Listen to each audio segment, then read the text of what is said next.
Hello friends, જય માતાજી। આજે આપણે બનાવવાના છીએ શ્રી કૃષ્ણએ વિદુરજીના ઘરે જે ભાજી ખાધી હતી તે તાંજરિયાની ભાજી।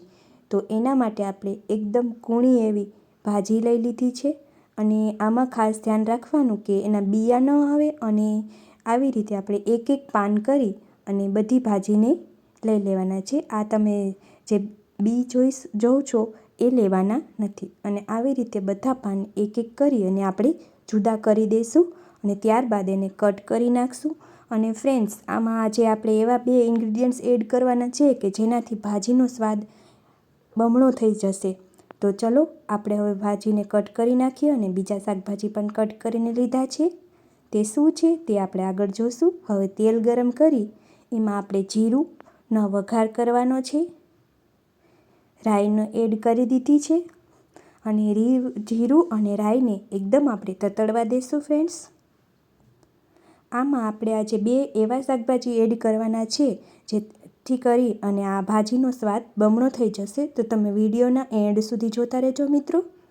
હવે રાઈ અને જીરું તતડવા આવ્યું છે તો એમાં આપણે લસણની કળી એડ કરી દઈશું, જેને મેં લસણને શું કર્યું છે કે એકદમ ક્રશ નથી કર્યું।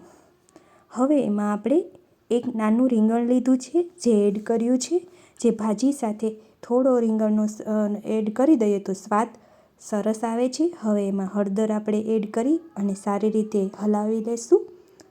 હવે ફ્રેન્ડ્સ, આપણે થોડો ટાઈમ પછી ભાજી એડ કરશું કારણ કે ભાજીને ચડવામાં એટલો સમય નહીં લાગે અને રીંગણને થોડું તેલમાં ફેરવી અને ત્યારબાદ આપણે એમાં ટમેટું એડ કર્યું છે। ફ્રેન્ડ્સ, આમાં ટમેટું અને રીંગણ નાખવાથી ભાજીનો સ્વાદ એકદમ બમણો થઈ જશે અને હવે આપણે એમાં નમક એડ કરી દઈએ। હવે સારી રીતે હલાવતા રહેશું ફ્રેન્ડ્સ। ભાજી નકરી તમે બનાવો એના કરતાં આવું આખી કળી લસણ અને એમાં થોડું રીંગણ અને ટમેટું એડ કરીને બનાવશો તો ભાજીનો સ્વાદ અલગ જ આવશે। અને આ તાંજરિયાની ભાજી ભગવાન શ્રી કૃષ્ણએ વિદુરજીના ઘરે ગયા હતા અને ત્યાં જમ્યા હતા એ વાત તો બધાને ખ્યાલ જ હશે। હવે આમાં આપણે ચટણી એડ કરી દઈએ। હવે કશ્મીરી લાલ મરચું છે અને તમારા સ્વાદ પ્રમાણે તમે ઓછું વધતું નાખી શકો છો। હવે આપણે એને સારી રીતે હલાવી લઈશું। ધાણા જીરું પાવડર એડ કરી દીધો અને એને હલાવી લઈશું મિત્રો। થોડું પાણી એડ કરવાનું છે, વધારે પડતું પાણી એડ કરવાનું નથી અને એને આપણે થોડા સમયે હલાવતા રહેશું।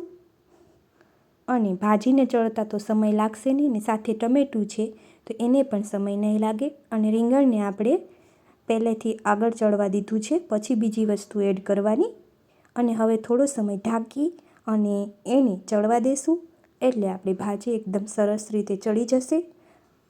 તો હવે 1-1.5 મિનિટ જેવો સમય થયો છે અને આપણે ચેક કરી લઈએ। આપણી તાંજરિયાની ભાજી એકદમ સારી રીતે પાકી ગઈ છે ફ્રેન્ડ્સ, તમે જોઈ શકો છો। તૈયાર છે તાંજરિયાની ભાજી। Thank you.